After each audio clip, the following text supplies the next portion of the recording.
Hello dear students, एक बार फिर आप सबका स्वागत है फिलिप सर के क्लासेस में। और आज स्टूडेंट्स हम लोग क्लास 12th इंग्लिश प्रोज का सेकंड चैप्टर ए फेलो ट्रेवलर, जिसको लिखा है A.G. गार्डनर ने, उसका रेफरेंस, कॉन्टेक्स्ट, एक्सप्लेनेशन बहुत ही सरल भाषा में आपको मैं उसको समझाऊंगा, स्टडी कराऊंगा स्टूडेंट्स। और अगर आप लोग पहली बार मेरा वीडियो देख रहे हैं तो उसको लाइक ज़रूर कीजिएगा, पूरा वीडियो देखिएगा और अपने फ्रेंड्स के संग इसको शेयर कीजिए, मेरे चैनल को सब्सक्राइब कीजिए।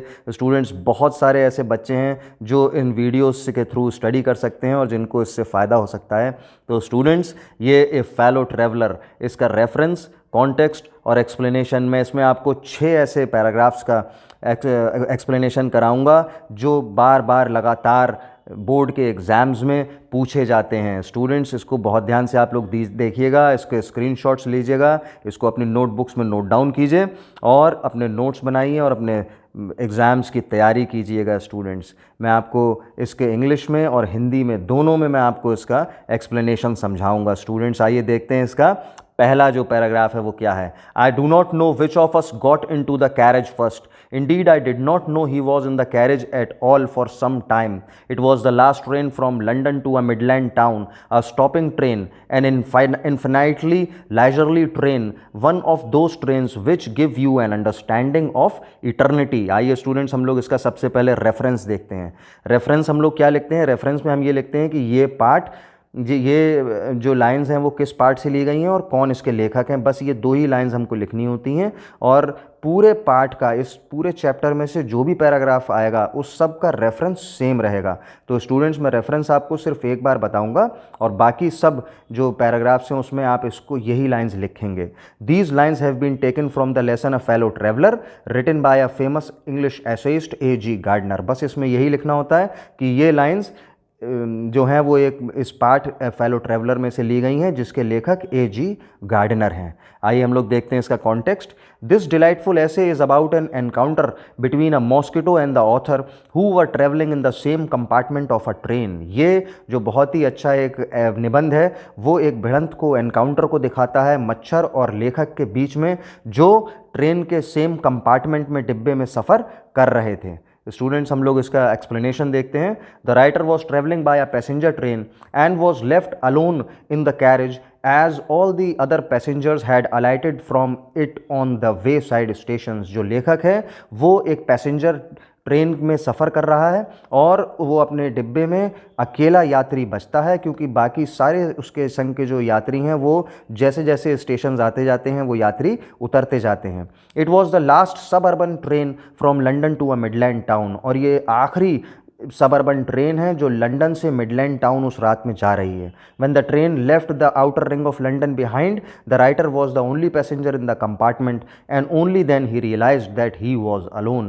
और जब वो ट्रेन लंदन के जो बाहरी हिस्सा है उसको पार करती है और आखिरी स्टेशन वहाँ का लंदन का पार कर जाती है, तब उस लेखक को इस बात का एहसास होता है कि वो उस डब्बे में अकेला यात्री रह गया है। स्टूडेंट्स, आइए हम लोग देखते हैं इसका second paragraph. I flicked him of my nose and he made a tour of the compartment, investigated its 3 dimensions, visited each window, fluttered around the light, decided that there was nothing so interesting as that large animal in the corner, came and had a look at my neck. Students, देखिए इसका reference same रहेगा।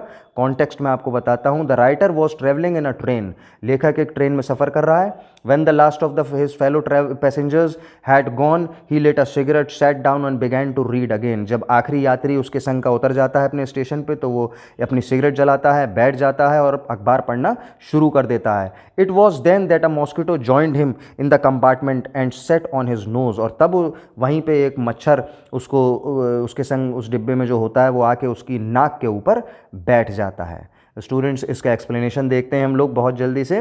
The writer says that he struck the mosquito off his nose with a sharp light blow. लेखक बताता है कि जो मच्छर उसकी नाक के ऊपर आके बैठ गया था, उसने एक बहुत ही घातक प्रहार से उस मच्छर को अपनी नाक के ऊपर से भगाया। The mosquito flu away and examined the entire compartment. मच्छर उड़ के गया और पूरे डिब्बे का निरीक्षण उसने चारों तरफ चक्कर लगा के किया। Went to see each window and then moved restlessly round the light. वो हर खिड़की की तरफ गया, उसने हर खिड़की के आसपास जाके चक्कर लगाया और फिर जो बल्ब वहाँ लगा हुआ था चारों तरफ उसके चक्कर लगाने लग गया। The author further says that the mosquito came to the conclusion that he the author was the most adventurous creature for him in the compartment sitting in a corner. और फिर वो लेखक बताता है कि तब उस मच्छर को ये एहसास हुआ कि शायद उस डिब्बे में सबसे अच्छा जो प्राणी है वो वही है जो बड़ा सा एक प्राणी कोने में, अर्थात वो लेखक जो बैठा हुआ है। मच्छर को ऐसा लगा। It came near the author and had a glance at his neck. और फिर वो मच्छर उड़ के आया और पीछे से लेखक की गर्दन के ऊपर उसने निशाना बनाया। थर्ड इसका हम लोग देखते हैं students paragraph. It is enough I said, magnanimity has its limits. Twice you have been warned that I am someone in particular, that my august person resents the tickling importance of strangers. I assume the black cap. I condemn you to death. Justice demands it and the court awards it. Students हम लोग देखते हैं इसका context. The writer was travelling in a passenger train from London when the train had left the outer ring of London only the writer was left there. यात्री है वो अपने train से लंदन से सफ़र कर रहा है और जो आउटर रिंग से गाड़ी निकलती है तो वो उस डब्बे में अकेला रह जाता है। He was tired of a mosquito who troubled him again again and again. और वो जो लेखक है वो एक मच्छर से बहुत ज़्यादा परेशान है जो उसको बार बार परेशान कर रहा है। Now the mosquito set on the back of his hand. और अब वो मच्छर आया है और उसके हाथ के पीछे आके बैठ गया है। एक्सप्लेनेशन देखिए students. The writer could not tolerate this bold mischief of the mosquito. और वो कह रहा है कि अब जो उसने इतनी बड़ी अपराध किया है वो उसको बर्दाश्त नहीं हो रहा है लेखक को उस मच्छर का। He could not be generous any more. अब वो और ज़्यादा दया उसके ऊपर नहीं दिखा सकता। He had already warned it twice. लेखक उसको 2 बार पहले ही आगाह कर चुका है कि उसके संग ये बदतमीज़ी ना करे। The writer thought about himself that he was not an ordinary man. लेखक अपने बारे में विचार करता है कि वो कोई साधारण व्यक्ति नहीं है। He must be regarded. और उसका सम्मान किया जाना चाहिए। But the little mosquito was disturbing him and tickling his body again and again. लेकिन वो जो मच्छर है वो बार बार उसे परेशान कर रहा है और उसकी बॉडी को बार बार उसके शरीर पे काट रहा है। It was a stranger. वो एक स्ट्रेंजर है, अनजान है।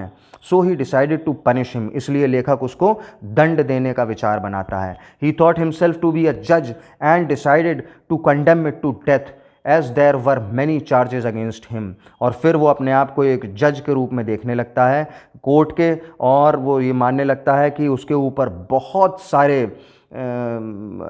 अपराध उसने किए हैं और बहुत सारी उसके ऊपर जुर्म लगाए गए हैं, इल्ज़ाम लगाए गए हैं जिसकी वजह से उसको मृत्यु दंड दिया जाता है। 4th पैराग्राफ देखिए। My personal vanity was aroused. I lunged at him with my hand with my paper. I jumped on the seat and pursued him round the lamp. I adopted tactics of feline cunning, waiting till he had alighted, approaching with a horrible stealthiness, striking with a sudden and terrible swiftness. Students देखिए इसका जो context है। A great battle was going on between the writer and the mosquito. एक बड़ी जंग लेखक और मच्छर के बीच में चल रही थी। The mosquito constantly disturb the writer. और बार बार जो मच्छर था वो लेखक को परेशान कर रहा था। बिकमिंग अ जज the writer sentence the mosquito to death. और फिर वो अपने आप को एक जज महसूस करता है और लेखक जो है वो मच्छर को मृत्यु दंड देता है। He charge the mosquito in many ways. और बहुत सारे तरीकों से वो उसके ऊपर आरोप लगाता है। एक्सप्लेनेशन देखिए। The writer thought that his decision was quite right. लेखक सोचता है कि उसका जो निर्णय है मृत्युदंड मच्छर को देने का वो बिल्कुल ठीक है। He wanted to kill it. अब वो उसको मारना चाहता है। He struck a fatal blow with his right hand and with the paper he jumped on the seat and followed him. और वो एक बहुत घातक प्रहार उसके ऊपर अपने सीधे हाथ से करता है, अपने अखबार से उसको मारता है और सीटों के ऊपर कूद कूद के उसके पीछा करते हुए उसको मारने की कोशिश करता है। He used all tactics but the mosquito dodged every attack. वो सारे प्रयास उसके ऊपर उसको मारने के कर लेता है लेकिन हर बार मच्छर उसको डॉज कर जाता है या उसको गच्चा दे जाता है और उसकी पकड़ में नहीं आता।